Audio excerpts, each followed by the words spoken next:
লাআল্লাকুম তাত্তাকুন। এই চারটা কথা, এখানে মোট চারটা কথা। আমার আর অল্প একটু সময় দেন। এই চারটা কথা এখানে: এক, হে ঈমানদারগণ; দুই, তোমাদের উপরে রোজা ফরজ করা হলো; তিন, তোমাদের পূর্ববর্তীদের উপরেও ফরজ করা হয়েছিল; চার, তোমাদেরকে মুত্তাকি বানানো হবে। কয়টা কথা হইল? এই চারটা কথার চারটা সামান্য একটু ব্যাখ্যা বলি। এক নাম্বার হলো, ইয়া আইয়ুহাল্লাযীনা আমানু, হে ঈমানদারগণ। প্রিয় ভাই আমার নওজোয়ান, এই কথাটা ইনসাফের সাথে একটা মিনিট শুধু শুনেন। এই শব্দটা কোরআনুল কারীমের মধ্যে 89 বার আছে। 89, 8, 9। তাইলে আমার প্রশ্ন হইল, আল্লাহ তাআলা 89 বার কোরআনুল কারীমে আমাদেরকে ডাক দিছে। তোমারে ডাকছে, আমারে ডাকছে। আলাদা আলাদা চিন্তা করলে এখানে আমরা যারা বসছি আমাদের প্রত্যেককে ডাকছে। ডাকছে কি না? হে ঈমানদার, হে ঈমানদারগণ, হে ঈমানদারগণ। 89 বার ডাকছে। 89 বার। 89 বার ডেকে কখনো বলছে নামাজ পড়তে, কখনো বলছে রোজা রাখতে, কখনো বলছে হজ করতে, কখনো বলছে গুনাহ ছেড়ে দিতে, কখনো বলছে আল্লাহ তাআলার ইবাদত করতে। এইভাবে 89 বার কোরআনুল কারীমের মধ্যে বলছে। 23 বছর লাগাইয়া বলছে। 30 পারা কোরআনের মধ্যে বলছে। জিব্রাইলের মাধ্যমে পাঠিয়ে বলছে। প্রিয় নবী সাল্লাল্লাহু আলাইহি সাল্লামের কাছে নাজিল করে বলছে। কোরআন শরীফের একটা আয়াত আছে, আয়াতে আল্লাহ জিজ্ঞেস করছে আমাদেরকে, ফাবি আইয়ি হাদিসিম বাদাহু ইউমিনুন। এই প্রশ্নের উত্তর আপনারা দিবেন এখন। আল্লাহ বলছে, বান্দা, এই যে আমি মনে করো এক একটা কথা 89 বার বললাম, 80 বার, 82 বার আমি আল্লাহ নামাজের কথা বললাম। 23 বছর আমি কোরআন নাজিল করলাম। 30 পারা কোরআন নাজিল করলাম।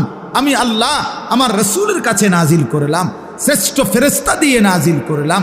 আল্লাহ এবার জানতে চাইছে, ফাবি আইয়ি হাদিসিম বাদাহু ইউমিনুন।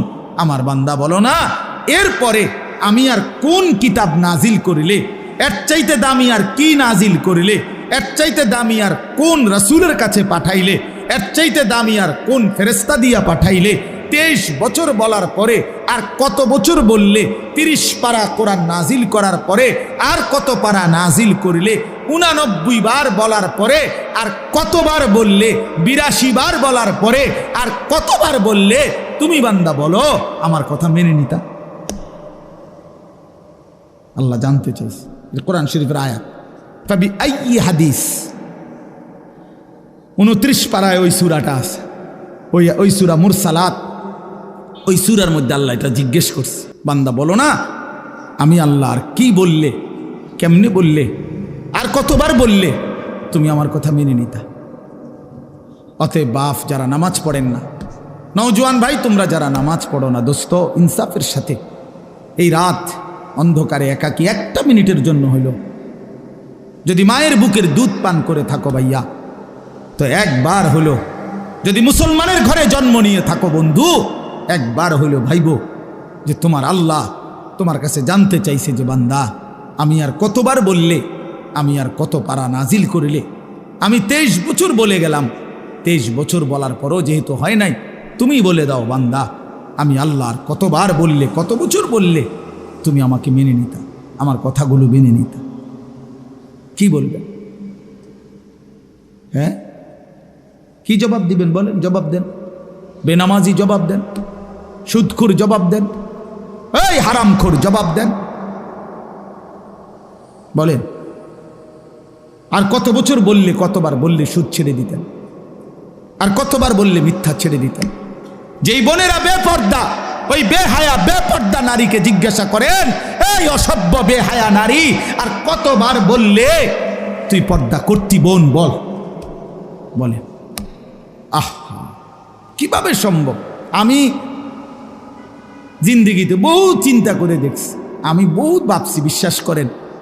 একটা মুসলমানের বাচ্চা, মুসলমানের ঘরে জন্ম নিয়া, মুসলমান পরিচয় দিয়া, খোদার 365 দিনে 1 বছর কোনো দিন ফজরের নামাজ একদিনও পড়ল না, মুসলমানের বাচ্চা এত বড় জানোয়ার কেমনে হইল? আমি এই কথাটা রীতিমতো আমার মন চাই যে ডক্টরেট করি, যেটা বুঝতে, যেটা PhD করা দরকার, যে কীভাবে সম্ভব? মানুষের বাচ্চা কেমনে এত বড় হাইওয়ান হয়? আরে কোন কি ও মিয়া, এটা কিটা আসল? আমি কোনোভাবে কোনো ক্যালকুলেশন দিয়ে এটা মিলাইতারি না। একটা বছর বেটা তুই নাফরমান, কোনোদিন ফজরের নামাজ পড়লি না?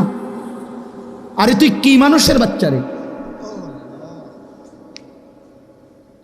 এটা কিভাবে সম্ভব ভাইয়া? ওই কোন মার ঘরে জন্ম নিল? আহা, তার মা কোথায়, তার বাবা কোথায়? কিভাবে সম্ভব? ওই মা কেমনে মেনে নিল? ওই বাবা কেমনে মেনে নিল? 16 বছর 18 বছর আপন ঘরে, মা বাবার ঘরে ঘুমায় সন্তান, কোনো দিন ফজরের নামাজ পড়ে না। মায়ের চোখেও এক ফোঁটা পানি নাই, বাবার চোখেও এক ফোঁটা পানি নাই। আহা, মা বাপ কেমনে মেনে নিল? সন্তানে বা কেমনে মেনে নিল? এভাবে কেমনে আল্লাহকে ভুলে গেল? ইয়া আইয়ুহাল ইনসান মা গাররাকা বিরাব্বিকাল কারীম। রব্বুল আলামিন বলে, বান্দা, হে মানুষ, আমার মতো দয়ালু মেহেরবান মনিব থেকে কে তোমাকে ধোঁকা দিল? কে দিল? এত বড় আসমান দিয়ে আমি আল্লাহ সাজাইলাম, এত বড় জমিন আমি আল্লাহ তোমার জন্য বিছিয়ে দিলাম, এত বড় কায়নাত আমি রব্বুল আলামিন বানাইলাম, বিনিময়ে আমি বুঝি একটা সেজদা পাইলাম না? কেমনে পারলা বান্দা? মা গাররাকা বিরাব্বিকাল কারীম।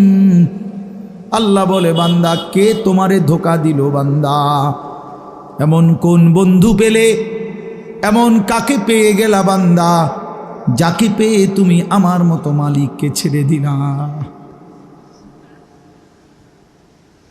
7 আসমান দিয়ে 7 জমিন দিয়ে 24 ঘন্টা নিঃশ্বাস দিলাম, চোখ নাক কান দেহ অঙ্গ প্রত্যঙ্গ সচল রাখলাম। এত কিছুর বিনিময়ে আমি বুঝি তুমি বান্দার দিল মন পাইলাম না, তোমার বুঝি দিল গলাইতে পারলাম না। আহা, হায় হায়। 1 মিনিট ভাইবে, কোনো এক বেনামাজি কেউ যদি এখানে থাকো ভাই, 1 মিনিট ভাইবে, আজকেই ভাইবে, ঘুমাইবার আগেই ভাইবে। নবীজি জিজ্ঞেস করবে, উম্মত, আমি 23 বছর উম্মত। হাসরের ময়দানে নবী বলবে, আমলনামা দেখাইয়া বলবে, প্রত্যেককে সুপারিশের জন্য নবীজির কাছে চাইতে হলে আমলনামা জমা দিতে হবে। ওমা, সুপারিশের কোনো কাগজপত্র নাই, কথা কোনা, কোনো নিয়ম কানুন নাই নাকি? হ্যাঁ, কোনো ফাইল জমা দিতে হবে না তো নবীজি তো দেখবে। নবীজির সামনে তো আপনাকে বলতে হবে, ইয়া রাসূলুল্লাহ, এই যে আনিসুর রহমান আশরাফি, এইটা আমার ফাইল, আপনি দেখেন, আমার জন্য একটু সুপারিশ করেন আল্লাহর কাছে। আল্লাহর নবী দেখবে 30 বছর সুদের ব্যবসা, 60 বছর বয়স, 60 বছর পর্যন্ত বিড়ি সিগারেট খাইয়া গেছে। 30 বছর 60 বছর বয়স, কোনো দিন গালি ছাড়া কথা বলে নাই। ছেলেটা বেনামাজি, মেয়েটা বেপর্দা, স্ত্রী বেপর্দা।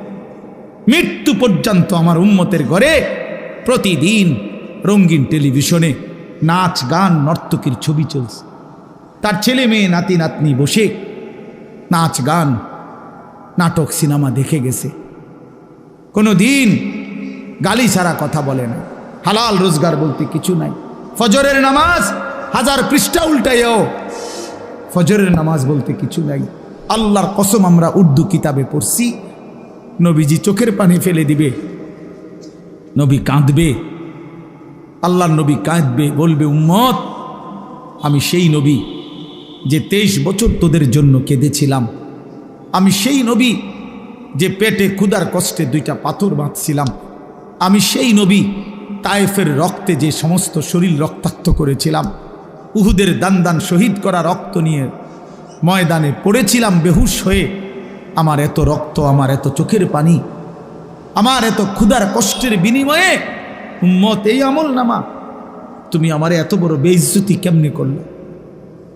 আমি কেমনে আমার আল্লাহর সামনে এটা দেখাবো যে আয় মাওলা, এটা শ্রেষ্ঠ নবীর শ্রেষ্ঠ উম্মতের আমল নামা? বলে কোনো বাপ যদি 8 বছর ছেলেটাকে ইউনিভার্সিটিতে পড়ায়, তো গরিব বাপ তার ছেলেটাকে মনে করেন ভিটা মাটি বসত সব বেচ্চা নিজে না খাইয়া ছেলেটার 1 লাখ লাখ টাকা পড়ালেখার খরচ দিছে। 8 বছর পরে 6 বছর পরে বাপ রেজাল্ট সার্টিফিকেট দেখতেছে যে ফেল। ওই ওই ওই বাপ কি পরিমাণ কাঁদবে, ওই বাপ কি পরিমাণ কাঁদবে। ওই বাপ বলবে না যে বাপ আমি তোরে মানুষ করার জন্য, তোর পড়ালেখার খরচ দেওয়ার জন্য ভিটাটা বেচা ফেলছি, মাটিটা বিক্রি করে ফেলছি, আমি জীবনে কোনো সুখের নাগাল পাই নাই। এই বছরও ভাই, এই গত হজ্জেও এক জিদ্দা থাকে এক প্রবাসী ভাই, আমি তো হজ উমরার সফরে গেলে প্রবাসীদের রুমে রুমে যাই, কইতে হুজুর আমি আজ 32 বছর সৌদি আরব জিদ্দায় পড়ে আছি, কেউ 18 বছর, কেউ 16 বছর। জীবনের এই সুখের সময়টা যারা কাটাইছে বিদেশের জমিনে, যৌবনের পুরাটা টাইম শেষ করে দিছে বাপ, বিনিময়ে সেই বাপ যখন দেখে তার ছেলেটা ফেল, তখন সে বলবে বাপ তুই আমার এটা কি দেখাইলি, তুই আমার এতগুলো টাকা, তুই আমার এত বড় বেইজ্জতি কেমনে করলি বাপ, এটা বলবে না? তো নবী সাল্লাল্লাহু আলাইহি সাল্লামও বলবে, খোদার কসম নবীজিও বলবে, আল্লাহর কসম নবীও বলবে যে উম্মত তুমি আমার এত বড় বেইজ্জতি কেমনে করলা, আমার এতগুলো চোখের পানির এভাবে কেমনে ফিরায় দিল। এই জন্য একজনই, আমি আবারও বলছি, আমি সংখ্যায় বিশ্বাসী না, কয়জন শুনছে খোদার কসম আমার এটা কোনো ফিকির না, আমি এক ফিকিরের বিশ্বাসী, যে একজনই বুঝেন, একজন প্রিয় নবী সাল্লাল্লাহু আলাইহি সাল্লাম এবং সাহাবায়ে কেরামের কলিজার মধ্যে এই ফিকির ছিল মৃত্যু পর্যন্ত, যে আল্লাহ পাকের এক এক বান্দা কিভাবে জাহান্নাম থেকে বাঁচবে। এটাই ফিকির, এটাই আমাদের জিন্দেগি। হাদিসের মধ্যে আছে আল্লাহর নবী সাল্লাল্লাহু আলাইহি ওয়াসাল্লাম তিনি বলছেন, ওয়া আনা আখিযুন বিহুজাজিকুম, এবছর ইজতেমার মাঠে দ্বিতীয় দিন মাগরিবের নামাজের পরে আমাদের দাওয়াত ও তাবলীগের বিশ্ববিখ্যাত মুরব্বী হযরত মাওলানা আহমদ লাট সাহেব দামাত বারাকাতুহুমুল আলিয়া এই বয়ানে এটা বলছিলেন। আমি নিজে মাঠে বসে শুনছি যে আল্লাহর নবী সাল্লাল্লাহু আলাইহি সাল্লামের হাদিস, এটা আমরাও পড়ছি। নবী সাল্লাল্লাহু আলাইহি ওয়াসাল্লাম বলছেন, ওয়া আনা আখিযুন বিহুজাজিকুম, আল্লাহর নবী বলেন উম্মত আমি তোমাদেরকে জাহান্নাম থেকে বাঁচাইতে চাই কিভাবে। এটার উদাহরণ দিতে গিয়ে নবীজি এই কথাটা বলছে। আমি 1 মিনিট সামনে একটা জিনিস দেখাবো শুধু, মানে আমি ওনারে মহব্বত করি, তো আমি ওনার হাত ধরে বললাম ভাই আপনার, আমি হাতে ধরে বললাম আপনি যায়েন না, ওইটা আগুন, আপনি ধ্বংস হয়ে যাবেন। উনি ঝটকা দিয়ে আমার হাত ছাড়াই নিল, এটা সম্ভব? আমি ওনার ঘাড়ে হাত দিলাম, কাঁধে হাত দিলাম, ভাই আল্লাহর দোহাই আপনি যাইয়েন না, ধ্বংস হয়ে যাবেন, ওইটা আগুন। উনি আমার কাঁধের থেকে হাত সরাইয়া ফেলে দিল, এটাও সম্ভব। কিন্তু আমি যখন ভালোবাসার কারণে আমার সিদ্ধান্ত আমি তাকে বাঁচাবই, আমার ভাইকে, তখন আমি তার কোমরে জড়াইয়া ধরলাম, জড়াইয়া কোমরে ধইরা বললাম, না ভাই আমি তোমাকে ওই আগুনে পড়তে দিব না, আমি যাইতে দেব না তোমারে। আল্লাহর কসম নবীজি বলছে উম্মত আমি আমার এক এক উম্মতকে কোমরে জড়াইয়া ধইরা জাহান্নামের আগুন থেকে বাঁচাইতে চাই। কোমরে জড়াইয়া ধরলে ছুটা বড় কঠিন, কঠিন না? হাতে না ছাড়াই দিলেন, কাঁধের হাতে না ফেলে দিলেন, কিন্তু কোমরে জড়াইয়া ধরলে কেমনে ছাড়বেন? তো নবী এটা বলছে, ওয়া আনা আখিযুন বিহুজাজিকুম, আমি তোমাদেরকে কোমরে জড়াইয়া ধরে চাই, তবু আমার উম্মত বেঁচে যাক, আমার এক এক উম্মত বেঁচে যাক, জাহান্নাম থেকে বাঁচো। আমার দোস্ত, আমার বাপ, আমার ভাই ফিরতেই হবে, জাহান্নাম থেকে বাঁচতেই হবে। দোস্ত বিষয়টা মামুলি মনে করেন, এটা একটা ওয়াজ করছি এই জন্য, আর 10 জন বক্তা ওয়াজ করছেন, আমিও করছি, না রে ভাইয়া এই জন্য না। সারাটা দিন রাত এই দৌড়ের উপরে থাকি, দৌড়ের উপরে থাকি। এই জন্য বললাম আমরা এক ফিকির, আমাদের আপনাকে এটা ভাবতে হবে, জাহান্নাম থেকে বাঁচতেই হবে বন্ধু। কোরআনে আল্লাহ বারবার একটা কথা বলছে নবীজিকে, আমাদের নবীকে পর্যন্ত আল্লাহ বলছে, বন্ধু ওমা আদরাকা মা হিয়া, এই বন্ধু জাহান্নামের আগুন কেমন আপনি জানেন? নবীজিকে বলছে আল্লাহ। নারুন হামিয়া, বন্ধু আপনাকে বলছি, লেলিহান আগুনের ধাউ ধাউ শিখা জাহান্নামের আগুন। ওমা আদরাকা মাল হুতামা, আল্লাহ বলছে বন্ধু হুতামা নামক জাহান্নামের আগুন কেমন জানেন? তো নবীজিকে আল্লাহ বলছে নারুল্লাহিল মুকাদা, আল্লাহ বলছে নবী আমি আমার কর্মচারী দিয়ে আগুন লাগাই নাই, আমি আমার কাজের লোক দিয়ে আগুনটা লাগাই নাই, আমি আল্লাহর হাতে লাগানো জাহান্নামের আগুন, এই আগুন আমি লাগাই দিছি। নারুল্লাহ, আমার হাতে জ্বালানো আগুন। আল্লাতী তাত্তালিউ আলাল আফইদা, আল্লাহ বলে বন্ধু জাহান্নামের আগুনের প্রথম ফোঁটা, প্রথম স্পর্শ যখন জাহান্নামের আগুনের লাগবে, ছুঁইবে, সাথে সাথে নাফরমানের পুরা দেহ, ভিতরের সমস্ত অঙ্গ প্রত্যঙ্গ, কলজা সুদ্ধা একই মুহূর্তে জ্বালাইয়া ফেলবে। দুনিয়ার আগুন কখনোই এভাবে জ্বলে না। দুনিয়ার আগুন এক সাইডের থেকে জ্বলতে থাকে, চেষ্টা করে লাফালাফি করলে, দৌড়ঝাঁপ করলে, ইচ্ছা করলে হয়তো বাঁচানো যায়। এটুকু পুড়ে গেছে, বাকিটা বাইচা গেছে, এটুকু পুড়া গেছে, বাকিটা বাইচা গেছে, আঙ্গুলগুলো পুড়া গেছে, বাকিটা বাইচা গেছে, ঠিক না? দুনিয়ার আগুন এরকম ধীরে ধীরে পড়ে, ধীরে ধীরে ধীরে ধীরে। কিন্তু আল্লাহর কসম, আল্লাহ কোরআনে বলছে জাহান্নামের আগুন যখন প্রথম সেকেন্ড স্পর্শ করবে, কলজা সুদ্ধা ভেতর বাহির পুরাটা একসাথে প্রথম মুহূর্তেই জ্বালায় ফেলে। লাভ দিবেন, দৌড়াবেন না, ইন্নাহা আলাইহিম মুসাদা ফি আমাদিম মুমাদ্দাদা, আল্লাহ বলেন আগে জাহান্নামের মোটা খুঁটিতে বান দেওয়া হবে, এরপরে আগুন জ্বালানো। হ্যাঁ, এটা কোরআন শরীফের আয়াত। খুযুহু ফাগুল্লু, আল্লাহ বলে ফেরেশতাদেরকে জাহান্নামীকে ধরো এবং বাঁধো, সুম্মাল জাহিমা সাল্লু, এরপরে লাথি দিয়া জাহান্নামে ছুঁড়ে মারো। কোরআন শরীফের আয়াত। খামখেয়ালি করেন না ছেলেরা, খামখেয়ালি করেন না। হ্যাঁ, একটা মোবাইল, একটা নারী, একটা ছবি, একটা উলঙ্গ দৃশ্য, দোস্ত, এটুকুতে এমন সুন্দর জীবন নষ্ট করে দিও না। একটা মোটর সাইকেল দিয়া জিন্দিগি শেষ করে দিও না। মোটর সাইকেল একটা পাইলে কুত্তার মতো এটারে চালা, এমন জোরে ছাড়ে, এটারে মনে হয় যেন কুকুরে কামড় দিছে, এই জন্য এটা এত জোরে ছাড়ছে। আশ্চর্য, এটা কি ব্যারাম? এটার কোনো যুক্তি তো থাকতে হবে, বলেন, একটা যুক্তি তো থাকা চাই। তুমি এত জোরে ছাড়লা, তুমি তো একটু পরে কাবার্ডের সাথে, লরির সাথে একটা ধাক্কা খাইয়া তোমার মাথা ফাইটা যাবে, তোমার পাওটা ভাঙ্গে যাবে, এইটাও বোঝেন। আর যদি বলে যে এত জোরে চালাইছি মানুষে যাতে দেখে, তো মানুষে বা দেখবো কেমনে? দেখতে দেখতে তো তুমি নিমসা। মা কথা বোঝেন না। আমি মনে করেন মাত্র পজিশন নিলাম যে আমি সামু হেতের মোটর সাইকেলটা, হেতে তো গেছে গা চান্দিরা, তা আমি কেমনে দৌড়ামো তোমার ভিসি ভিসিটা চাইতাম বললে তোমার এই কারবারটা? তো এটা চায় কে? একটা বিকৃত মস্তিষ্ক ছাড়া, অসুস্থ মানসিকতা ছাড়া আর কিচ্ছু না। হ্যাঁ হ্যাঁ, আওয়াজ, এটার আওয়াজ, এটা চ্যালেঞ্জার 5, এটা খুইলা, এটা একেবারে বিভৎস। মানে ইচ্ছা করে এত বড় শব্দটাকে যার পছন্দ হয়, আমার নিশ্চিত তার যে তার সিরা গেছে, তার মাথার তার অন্য কেউ সিরা লাইছে, এটা নিশ্চিত, কোনো সন্দেহ নেই,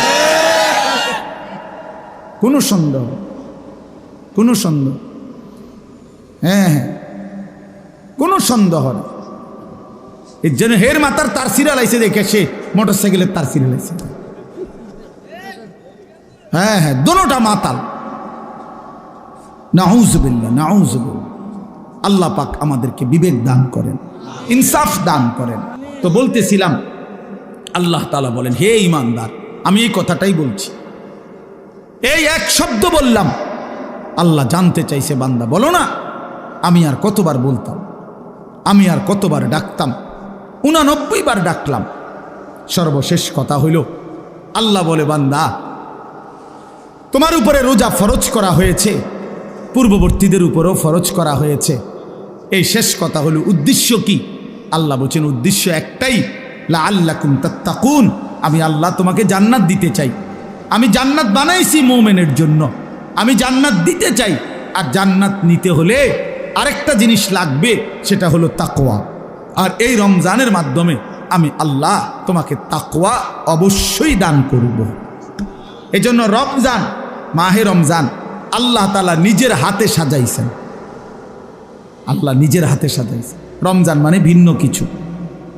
ইমানদারের জন্য রমজান আলাদা, যার কলিজায় আখিরাত আছে, যে কবরের ফিকির করে, যে পরকালের ফিকির করে, খোদার কসম তার রমজান ভিন্ন কিছু, তার রমজান ভিন্ন। আমরা কিতাবে পড়ছি আকাবির কা রমাদান, পূর্ববর্তী বুজুর্গদের রমজান কেমন ছিল, ওইখানে বহু বুজুর্গের জীবনীতে লিখছে রমজান আসলে ওনার আশেপাশে আওয়াজ উঠত, শায়েখের এখন রমজান, হজরতের এখন রমজান, উনি পৃথিবী থেকে আলাদা। ইমাম মালিক রহমতুল্লাহ আলাইহি মদিনার ইমাম ছিলেন, জগৎ বিখ্যাত ইমাম ছিলেন। রমজান আসলে সমস্ত দর্স তাদরিস, সমস্ত ফতুয়া মাসাইল সব বন্ধ করে দিয়ে শুধু আল্লাহর কোরআন তিলাওয়াত আর রমজানের বন্দিগির মধ্যে ডুবে যাইত। আমরা যে দাওয়াত ও তাবলীগের যে কিতাব তালিম হয় ফাজাইলে আমাল, এই কিতাবের যিনি লেখক শেখুল হাদিস হযরত মাওলানা জাকারিয়া রহমতুল্লাহ আলাইহি সারা পৃথিবীব্যাপী বুজুর্গ ছিলেন। ৬০ বছর আল্লাহর নবীর সাল্লাল্লাহু আলাইহি সাল্লামের হাদিস পড়াইছেন। 11 বছর যিনি নবীজির রওজা পাকে মদিনার মসজিদে নববীতে আল্লাহ রসুলের হাদিস পড়াইছেন। ওই এতের লগে হেতেরতে হইনা মনে করেন না, এটা একটা জেনতেন বই। হ্যাঁ, না না, উনি এই একটা বইয়ের লেখক না। এই উম্মতের জন্য এই হিন্দুস্তানের মধ্যে এলমে হাদিসের ব্যাখ্যা এবং রাসূলুল্লাহ সাল্লাল্লাহু আলাইহি ওয়াসাল্লামের হাদিসের উপরে সবচেয়ে বেশি কিতাব যারা লিখছেন, তার মধ্যে অন্যতম প্রথম 3 জনের নামও যদি আসে, এর মধ্যে এই 3 জনের একজন হবে শেখুল হাদিস হযরত মাওলানা জাকারিয়া রহমতুল্লাহ আলাইহি। এই যিনি ফাজাইলে আমাল লিখছে। হ্যাঁ হ্যাঁ, এটা খামখেয়ালি কিতাব না, এটা আঙ্গাল কাঙ্গালে লিখছে না, আঙ্গাল কাঙ্গালে লিখছে না। এটা ৬০ বছর যিনি রাসূলুল্লাহ সাল্লাল্লাহু আলাইহি সাল্লামের হাদিস পড়াইছে। আমি নিজ চোখে দেখছি মক্কার হারামে, আল্লাহর ঘর যেখানে মসজিদে হারামের যে লাইব্রেরি, ওই লাইব্রেরিতে আপনার শেখুল হাদিস হযরত মাওলানা জাকারিয়া রহমতুল্লাহর লিখিত কিতাব আউজাজুল মাসালিক, হাদিসের একটা বড় কিতাব, ওইটা ওইখানের, অর্থাৎ একজন অনারবি, উনি হিন্দুস্তানের মানুষ, কিন্তু ওনার কিতাব এই আরবের মানুষ হারামের লাইব্রেরির মধ্যে শোভা পাচ্ছে। আরব ওলামায়ে কেরাম ওনার কিতাব মুতালা করে। আফ্রিকা, গোটা আফ্রিকায় অঞ্চলে লক্ষ মানুষ ওনার হাতে আল্লাহর দ্বীন পাইছে। সারা পৃথিবী জুড়ে ওনার অগণিত ভক্ত আছে। এই মানুষটা এত বেশি হাদিসের খেদমত করতেন, কিতাব লিখতেন, ফতুয়া দিতেন, মাসআলা বলতেন, একজন আল্লাহওয়ালা সাধক ছিলেন। সব কিছুর ব্যস্ততার পরেও রমজান আসতো, সাথে সাথে একেবারে দরজা বন্ধ করে একাকী আল্লাহর ইবাদতে ডুবে যাইত। আমরা কিতাবে পড়ছি ওই সময় উনার এলাকার যে সাহারানপুরের রেল স্টেশনের কুলি পর্যন্ত উনার কাছে কেউ যদি রমজানে আসতো দেখা করতে, ওই কুলিয়ে পর্যন্ত কইতো ইন্না লিল্লাহ। আপনি জানেন না শায়েখের এখন রমজান মাস, শায়েখের এখন রমজান মাস, কথা বুঝেন নাই? এই তো, তাহলে সবাই জানতো এটা। কুলি রেল স্টেশনের কুলি পর্যন্ত বলতো শায়েখের এখন রমজান মাস। এই জন্য বাপ, রমজান মানে ইমানদারের জন্য ভিন্ন কিছু, মুমিনের জন্য রমজান আলাদা। রমজানই একমাত্র মাস আল্লাহ নিজে যেটার নাম উল্লেখ করছেন, শাহরু রমাদান আল্লাযী উনজিলা ফীহিল কুরআন। এই যে রমজান মাস, এই শব্দটা কে উল্লেখ করছে? কোরআনের শব্দ। রমজান মাস, এই কথাটা কিসের শব্দ? আচ্ছা, তো এই শব্দ এই জন্য আমি সবসময় বলি যে রমজান মাস এটা পৃথিবীতে উচ্চারিত হয় কতবার, কতদিন? প্রতিদিন। মাশাআল্লাহ, কতদিন? প্রতিদিন, সারা বছর। কেমনে বুঝলেন? কারণ কোরআনুল কারীম সারা বছর প্রতিনিয়ত তেলাওয়াত হয়। কেউ এদিক দিয়া পড়তেছে, কেউ পিছন দিয়া, কেউ খতম করতেছে, কেউ সবক শেষ করতেছে, কেউ এই শব্দের সবক শুনাইতেছে। তার মানে শাহরু রমাদান, রমজান মাস, রমজান মাস এই শব্দ আল্লাহর জমিনে সারা বছর উচ্চারিত হয়। কোনো না কোনো হাফেজে কোরআন, কোনো না কোনো কোরআনের তিলাওয়াতকারী পড়তেছে, তেলাওয়াত করতেছে, এই শব্দ বলতেছে, জমিনে উচ্চারণ হইতেছে, সারা জমিনে এটা উচ্চারিত। এই জন্য রমজান দামি মাস, রমজান আলাদা বাপ, রমজান আলাদা, রমজান মুমিনের জন্য আলাদা। আল্লাহ তাআলা নিজ হাতে রমজানকে সাজিয়েছেন। আল্লাহ বলছে রমজান আমি সাজাইলাম, এই যে প্যান্ডেল আপনারা সাজাইছেন, রমজান আল্লাহ নিজে সাজাইছেন। আল্লাহ বলে বান্দা দেখো আমার সাজটা আমি সেট আপ করলাম, রমজান তুমি শুনো আমার কাছে। তো আল্লাহ নিজে বলতেছে বান্দা, 1 নম্বরে বিগত 11 মাসের সমস্ত হুকুম আহকাম যথারীতি বহাল থাকবে, যেটা যেমনে আছে, যেটা হালাল এখনও হালাল, যেটা হারাম এখনও হারাম, 5 ওয়াক্ত নামাজ সহ অন্যান্য বিধান এটাও চলমান। অতিরিক্ত আরও কিছু ইবাদত দিলাম। পুরা 1 মাস রোজা, পুরা মাস ইফতার, পুরা মাস সাহরি, পুরা মাস 20 রাকাত তারাবি। তাহলে এই সবগুলো নতুন ইবাদত, মানে রমজান উপলক্ষে নতুন সংযোজন, ঠিক কিনা বলেন? ব্যবসায়ী সিজনে অতিরিক্ত মাল উঠায়। এখন কাপড় ব্যবসায়ীরা গিয়া দেখেন 40 লাখ 50 লাখ টাকার মাল আরও অতিরিক্ত উঠাইছে, কারণ তার এখন সিজন, তার এখন কি সিজন। তা আল্লাহ তাআলা বলে বান্দা রমজান আমার অসংখ্য অগণিত বান্দাকে জাহান্নাম থেকে মাফ করার সিজন, রমজান আমার জান্নাত দেওয়ার সিজন। এই জন্য আমি আরো আলাদা ইবাদত উঠাইলাম। রোজা উঠাইলাম, নতুন ইবাদত। ইফতার এটাও ইবাদত, সাহারি এটাও ইবাদত, 20 রাকাত তারাবি এটাও ইবাদত। রমজানের শেষ দশকে আরো ইবাদত উঠাইলাম, আরো মাল উঠাইলাম আমি। রমজানের শেষ দশক এতেকাফ, আল্লাহর ঘরের বিধান, এতেকাফ করা এটাও ইবাদত। রমজানের শেষ দশকের বেজর রাত্রিতে সবে কদরের তালাশ এটাও ইবাদত। বলেন আলহামদুলিল্লাহ। তাহলে আল্লাহ তাআলা 6টা বড় বড় নতুন ইবাদত দিছেন রমজানে। 1 নাম্বার রোজা, 2 ইফতার, 3 সাহরি, 4 20 রাকাত তারাবি, 5 এতেকাফ, 6 সবে কদর। কয়টা হইল? এই 6টা নতুন ইবাদত। এবার আল্লাহকে যদি বলেন আল্লাহ ইবাদত আগেরটির লগে আরো নতুন দিছেন বাড়াইয়া, নেকির কি অবস্থা, নেকি দিবেন কেমন? আল্লাহ বলতো সেটাও শোনো, আমি আল্লাহ আমার রাসূলের মাধ্যমে শুনাইছি। একটা নফল ইবাদত ফরজের সমান, একটা ফরজ 70টা ফরজের সমান। এরপরে একজন রোজাদারকে ইফতার করাইবা, 3টা পুরস্কার, গুনাহ মাফ, গুনাহ মাফ, জাহান্নাম থেকে মুক্তি, রোজাদারের সমপরিমাণ নেকি। নেকি বাহিরটা কেমনে সাজাইলাম? আল্লাহ বলে বাহিরটা সাজাইলাম হলো এই, জান্নাতের দরজা খুলে দিলাম, জাহান্নামের দরজা বন্ধ করে দিলাম, সব শয়তান এবং দুষ্ট জিন শেকলে বন্দি করে দিলাম, সব দিক বন্ধ কইরা 8 গাট বাইন্দা, দুয়ার খোলা শুধু একটা, সব দিক ক্লিয়ার, এদিক কোনো আন্দিয়া বাইরিবার জায়গা নাই, দরজা শুধু এইটা দিয়া ঢুকবা, এটা দিয়া বাহির হইবা।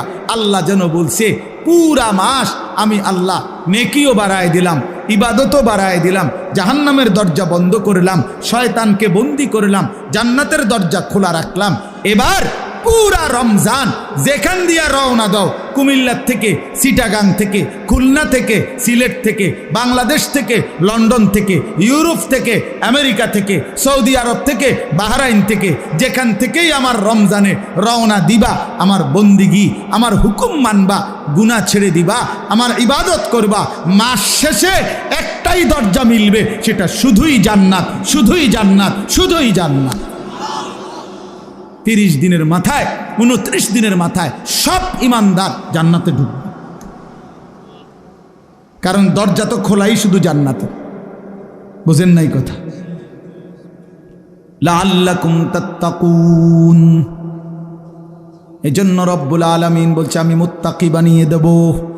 অতএব বাপ কদর করেন, কদর করেন, কদর করেন। আল্লাহ বলছে মুত্তাকি বানিয়ে দেব। হ্যাঁ, বিদেশের জন্য, আপনার ফ্লাইটের জন্য দুইটা জিনিস দরকার, একটা পাসপোর্ট, একটা ভিসা।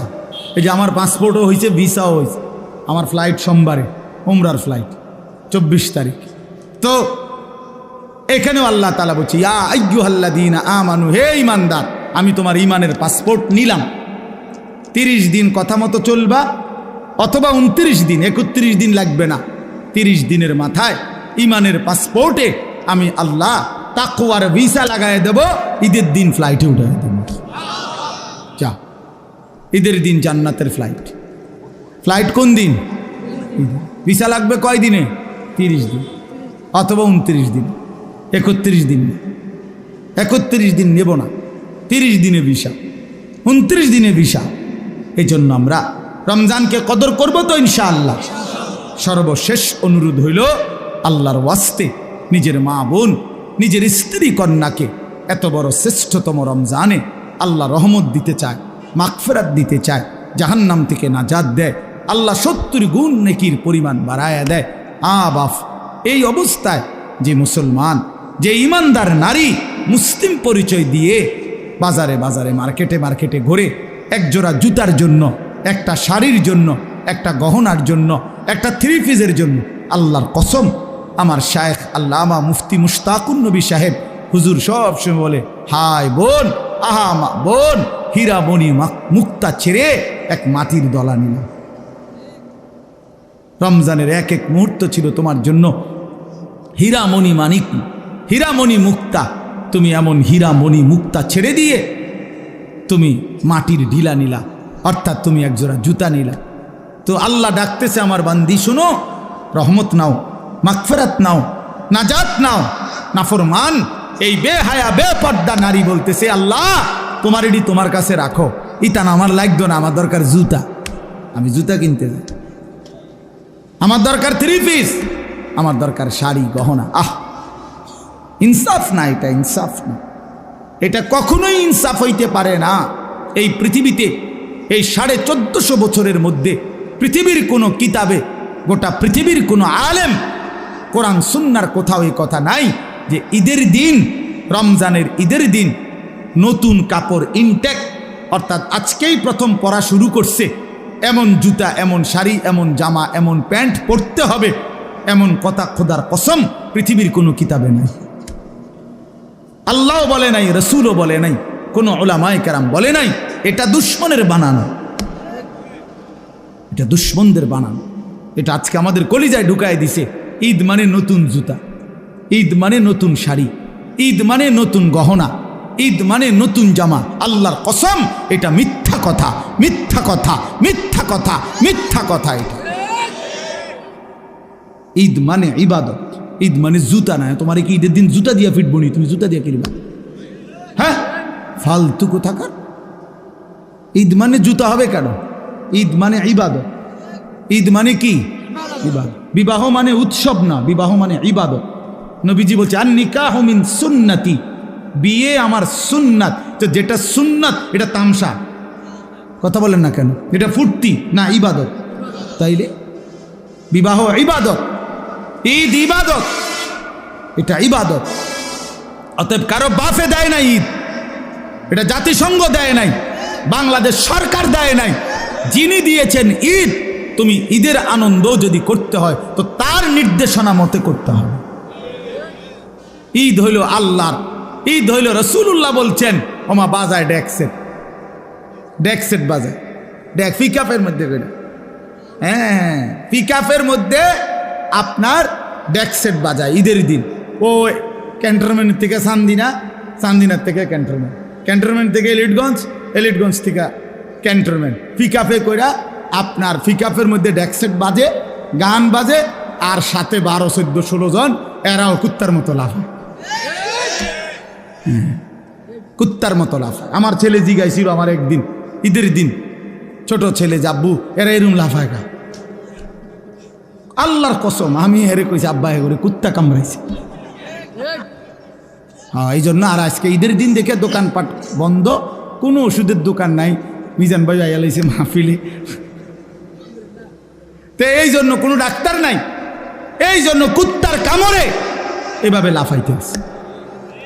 নাই তো কি কারণ বলে? এটা কোনো কথা হইল? যে ডেকসেটের মধ্যে করে পিকআপের মধ্যে করে লাফাবে, এটা কোনো ঈদ হইল? আল্লাহ আমাদেরকে বুঝ দান করে। এজন্য বাপ আমি যেটুকু সম্ভব আপনাদেরকে বললাম, আপনারা দয়া করে রমজানকে কদর করবেন, বলেন ইনশাআল্লাহ। প্রিয় যুবক ভাই, নওজোয়ান ভাই, তোমাদের কাছেও আমার অনুরোধ, রমজানকে সামনে রেখে নিজেকে পরিবর্তনের সিদ্ধান্ত নাও। পুরা রমজান গুনাহ ছেড়ে দাও বাপ, পুরা রমজান 20 রাকাত পূর্ণ তারাবি পড়ো ভাই। তারাবি 20 রাকাতে, তারাবি বাস্তবিক অর্থে 20 রাকাত, আসলেই 20। সর্বোচ্চ গবেষণা এবং 1450 বছরে আল্লাহর কসম, রব্বে কাবার কসম, উম্মতের সংখ্যাগরিষ্ঠ ওলামায়ে কেরামের সিদ্ধান্ত এটাই যে তারাবি 20 রাকাত। তারাবি 8 রাকাত না, 8 রাকাত তাহাজ্জুদ, 8 রাকাত তাহাজ্জুদের নামাজ, অর্থাৎ 20 রাকাত তারাবি প্রথম রাতে পড়ার পরে ইচ্ছে করলে ভোর রাত্রে আপনি আবার 8 রাকাত তাহাজ্জুদ পড়তে পারেন, কোনো অসুবিধা নেই। ওটা তাহাজ্জুদ পড়বেন। আবার রমজান মাসে তাহাজ্জুদ কি হয়ে যায় না, রহিত হয়ে যায় না। সারা বছরের মতো রমজানেও তাহাজ্জুদের হুকুম চলমান থাকে, এটা আলাদা হুকুম। আর তারাবি নতুন হুকুম, কথা বোঝেন নাই? এটা কি নতুন আমল। 20 রাকাতই তারাবি। কয় রাকাত বলেন? 20 রাকাতে। বই একটা জিনিস মনে রাখবেন, ওই যে আল্লাহ ওয়াদা দিছে রমজানেই আমি মুত্তাকি বানাবো, 1 মাসেই মুত্তাকি, 1 মাসেই জান্নাতি। এই জন্য আল্লাহ তাআলা রমজানের হিসাব অন্য জায়গায় নেয় না। রমজানের হিসাব রমজানেই ক্লিয়ার, ডেলিটা ডেলি ক্লিয়ার। হ্যাঁ, ডেলির হিসাব আপনার। এই জন্য আপনার আমি সহজ উদাহরণ বলি, এই শেষ উদাহরণটা। ফজরের নামাজের ফরজ কয় রাকাত? জোহরের ফরজ কয় রাকাত? আসরের ফরজ কয় রাকাত? কত হইল? 10। মাগরিবের ফরজ কয় রাকাত? কত হইল? 13। এশার ফরজ কয় রাকাত? কত হইল? 17। বুঝতেছেন কিনা? বিতির ওয়াজিব কয় রাকাত? 3 রাকাত। কত হইল? এই সব কিতাবে আছে। বান্দা যদি ফরজ এবং ওয়াজিব আমলের মধ্যে কোনো ত্রুটি হয়, কমতি হয়, ঘাটতি হয়, তাহলে সুন্নত নফল দ্বারা আল্লাহ তাআলা ওই ঘাটতি কমতি পূরণ করে বরাবর করে দেয়। তো এই জন্য প্রতিদিন 20 রাকাত ফরজ এবং ওয়াজিব নামাজ।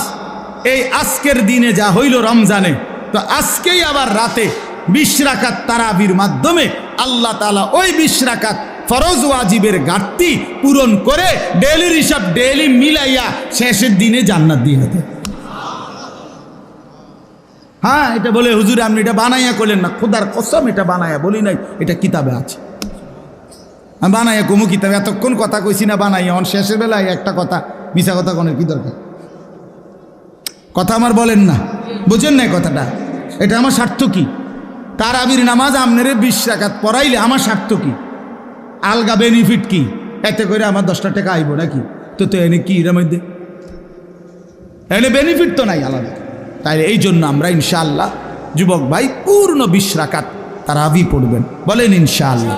খতমে তারাবি, আল্লাহর কোরআনের খতম পড়ার চেষ্টা করবেন, বেশি বেশি জিকির তেলাওয়াত করবেন, এবং শেষ কথা হলো রমজান পর্যন্ত হায়াত চাইবেন। আল্লাহর কাছে বলেন যে আল্লাহ আর অল্প কয়টা দিন আপনি আমারে হায়াত ভিক্ষা দেন, রমজান পর্যন্ত পৌঁছিয়ে দেন। আল্লাহ তাআলা আমাদের সবাইকে তৌফিক দেন। আজকের এই বরকতময় মাহফিল আল্লাহ কবুল করে নেন, আমিন। আলহামদুলিল্লাহ রাব্বিল আলামিন। আল্লাহুম্মা আনতাস সালাম ওয়া মিনকাস সালাম, তাবারাকতা ইয়া যাল জালালি ওয়াল ইকরাম, ইয়া আরহামার রাহিমিন, ইয়া আরহামার রাহিমিন, ইয়া আরহামার রাহিমিন।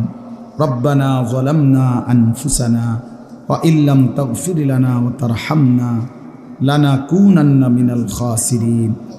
আয় আল্লাহ আপনি মাফ করে দেন, আয় আল্লাহ আপনি মাফ করে দেন, আয় আল্লাহ আপনি মাফ করে দেন। রাত অনেক গভীর মাওলা, আয় আল্লাহ আপনি মাফ করে দেন, মেহেরবান মাওলা আপনি মাফ করে দেন। আল্লাহ আযাব দিলে আপনার কোনো লাভ নাই, মাফ করে দিলে আপনার কোনো ক্ষতি নাই, মাফ করে দিলে আপনার কমবে না, মাফ না পেলে আমাদের উপায় থাকবে না। আয় আল্লাহ আপনি আমাদেরকে মাফ করে দেন। আল্লাহ জিন্দিগির সমস্ত নাফরমানি মাফ করে দেন। আয় আল্লাহ আগামী জিন্দিগি সুন্দর করে দেন, ঈমান আমলের দৌলত দান করেন, ইজ্জত আফিয়ত দান করেন, তাকওয়া তহারত দান করেন, হিম্মত ইস্তেকামত দান করেন, দ্বীনের উপরে থাকার চলার তৌফিক দান করেন, আখিরাতের ফিকির দান করেন, কবরের ভয় দান করেন, জাহান্নামের ভয় দান করেন, জান্নাতের আশা দান করেন।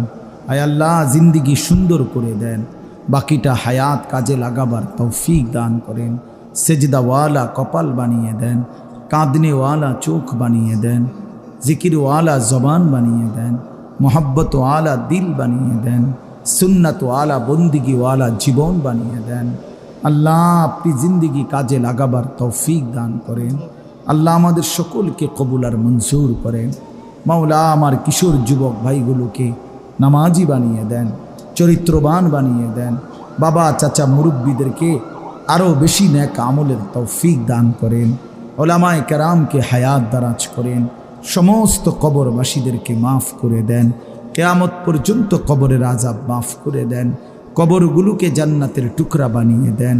আপনার নূরে রহমত দ্বারা ভরপুর করে দেন।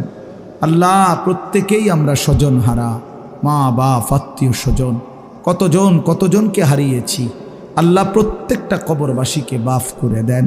আল্লাহ কিয়ামত পর্যন্ত মাফ করে দেন। আল্লাহ অসুস্থ বিমারি যারা শিফায়ে কামেলা আজেলা দান করেন।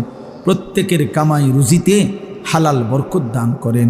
শহরে বন্দরে দেশে বিদেশে প্রবাসে যে যেখানে আছে সহি সালামতে নিরাপদে রাখেন।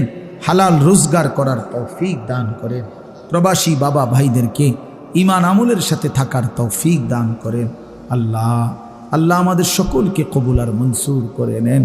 আয় আল্লাহ আমার দেশকে নিরাপদ করে দেন, আমার দেশকে নিরাপদ করে দেন, আমার দেশকে নিরাপদ করে দেন।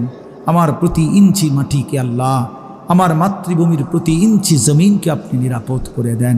প্রতিটা মানুষের জান মাল ইজ্জত আবরুর হেফাজত করে দেন মওলা। আল্লাহ আপনি কবুল করেন, আপনি মঞ্জুর করেন। আয় আল্লাহ সারা পৃথিবীর মজলুম মুসলমানদেরকে বিজয় দান করেন। ফিলিস্তিনের বিজয় দান করেন, গাজার বিজয় দান করেন। ইসরায়েলের ইহুদি বেঈমানদেরকে ধ্বংস করে দেন। মজলুমের বিজয় দান করেন, জালেমের পরাজয় দান করেন। আল্লাহ আপনি আমাদের সবাইকে কবুল আর মনসুর করে নেন। আয় আল্লাহ এই জাবালে নূর মডেল মাদ্রাসা আপনি কবুল করে নেন। আল্লাহ আপনি কবুল করে নেন। ভাইদের এই ইন্তজামের মধ্যে বরকত দান করেন। মাদ্রাসায় ছাত্রছাত্রী আরও মিলায়া দিয়েন, উপযুক্ত উস্তাদ শিক্ষক মিলায়া দিয়েন। এলাকাবাসীর দিল মাদ্রাসার সাথে সম্পৃক্ত করে দিয়েন। আল্লাহ আজকের এই মাহফিল বাস্তবায়ন করতে গিয়ে যেভাবে অংশগ্রহণ করেছে প্রত্যেককে উত্তম বিনিময় দান করেন, প্রত্যেককে উত্তম বিনিময় দান করেন। আল্লাহ ঘরের মা বোন যারা পর্দানসীন আছে সকলকে মাফ করে দেন, পর্দানসীন হিসাবে কবুল করে নেন। মা ফাতেমা রাবেয়া বসরিয়ার মতো আপনি বানিয়ে দেন। আল্লাহ রাত গভীরে আখিরি ফরিয়াদ রমজান পর্যন্ত হায়াত ভিক্ষা দান করেন। রমজান দেখা যায় মাওলা, রমজানের গ্রাণ শোনা যায়। এত কাছে এসে বঞ্চিত কইরেন না, বঞ্চিত কইরেন না মাওলা। এতটা কাছে এনে বঞ্চিত কইরেন না। আল্লাহ ভালোবাসার অপেক্ষার মাস রমজান, আজ অনেক দিন অপেক্ষা করছি মাওলা। আল্লাহ আপনি দয়া করে ভিক্ষা দিয়েন মাওলা। রহমত পেতে চাই মাওলা, মাগফিরাত পেতে চাই মাওলা, নাজাত পেতে চাই মাওলা, এতেকাফ করতে চাই মাওলা, শবে কদর পাইতে চাই মাওলা, আপনার ঘর কাবা জিয়ারত করতে চাই মাওলা, মদিনার রওজা জিয়ারত করতে চাই মাওলা। আপনি তৌফিক দান করে দেন। আল্লাহ যেই ভাইরা যেই বন্ধুরা আপনার কালো ঘর দেখে নাই, মদিনার সবুজ গম্বুজ এখনো দেখে নাই, আল্লাহ ওই চোখকে আপনি শান্ত করে দেন। আল্লাহ করে দেখবার তৌফিক দান করেন, দেখবার তৌফিক দান করেন। আল্লাহ আপনি তৌফিক দিয়েন। আপনার ঘর না দেখাইয়া কবরে নিয়েন না মাওলা, বন্ধুর রওজা না দেখিয়ে কবরে নিয়েন না মাওলা। রব্বির হামহুমা কামা রব্বায়ানি সগীরা, রব্বির হামহুমা কামা রব্বায়ানি সগীরা। সুবহান রব্বিকা রব্বিল ইজ্জাতি আম্মা ইয়াসিফুন ওয়া সালামুন আলাল মুরসালিন ওয়ালহামদুলিল্লাহি রাব্বিল আলামিন।